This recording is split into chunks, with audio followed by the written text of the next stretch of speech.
Hey there, Dad Hargrave from Marketing for Hippies. Just going for a walk. It's a beautiful day here in Victoria.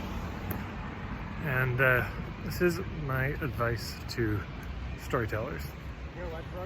So, of course, this could apply to other people, but I've got a number of friends who are storytellers. And, of course, there's a lot more advice I could give.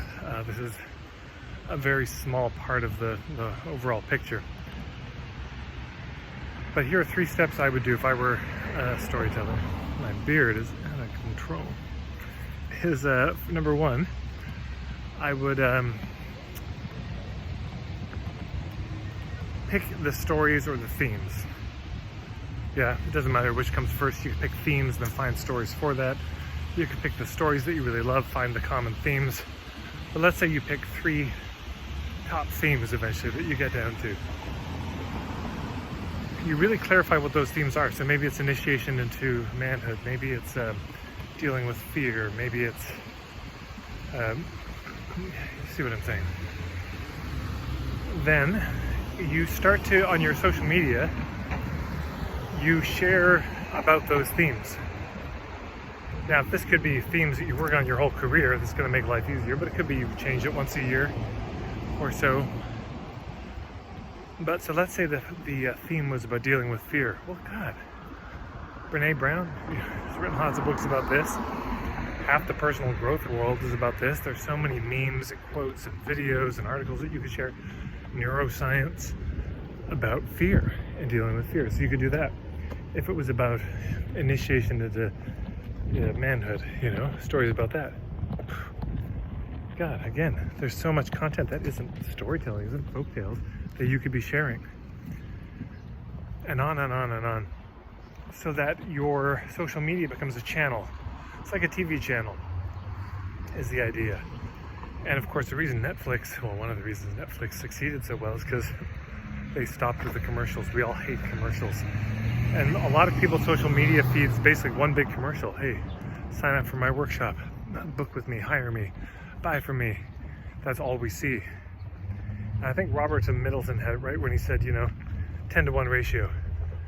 For every 10 things you share that are useful and cool and on point, you earn 1 shameless plug. And I think that's probably really true. And so you can be sharing things. I think people think they have to. There's a video I did called the 3 C's of social media. C apostrophe S, which is curate, conversate, and create. These are 3 things you could do with social media. Anyways, I won't go into it. You can check out that video. But people think they have to create all their own content, and it's not true. It's not true. You could curate content that other people have created on a theme, and you can also start conversations on that theme. And then the next step would be to think about what are the hubs for those themes. So, for example, there's a yoga studio in Edmonton, and in talking with a woman who's getting it going, she said, well, sustainability, equity, and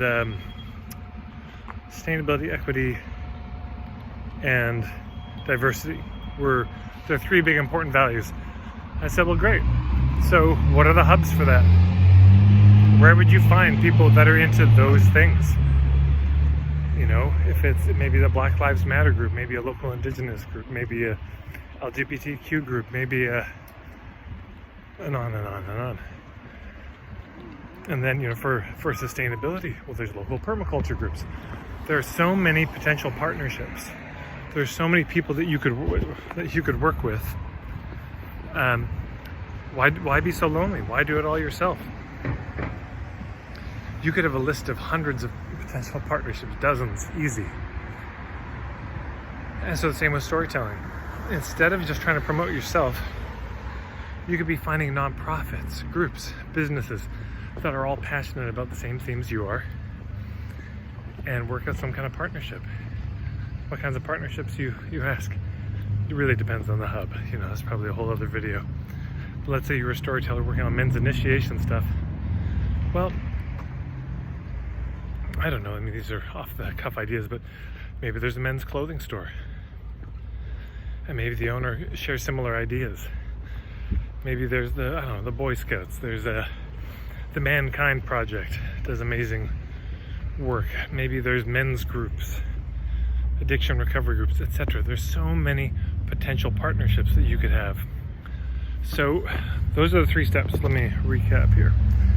Step number 1, identify the top 3 themes. Now that might just come themes, or you might pick all the stories you're passionate about and then say, what are the 3 themes? Number 2, you start sharing social media content in your newsletter, on Facebook, that not necessarily stuff you've created, though you could. Could just be a video of you sharing your thoughts on that theme, but also other people. And you start conversations on those themes. Number 3, hubs. You start figuring out, okay, people who are passionate like me about those themes in the way I am, where would I find them? So, themes, content, hubs. If I were a storyteller, those would be 3 things that I would start with, and maybe even if you're not a storyteller, you can see how this would fit with your business. Anyway, hope that's helpful. Take care. Oh, by the way, if you like this video, tell everyone you know. And you can subscribe, of course, hit the red button on YouTube and the little bell icon so you get notified when another video comes. I've got an email list at marketingforhippies.com. I'm on Facebook. That's where you can find me.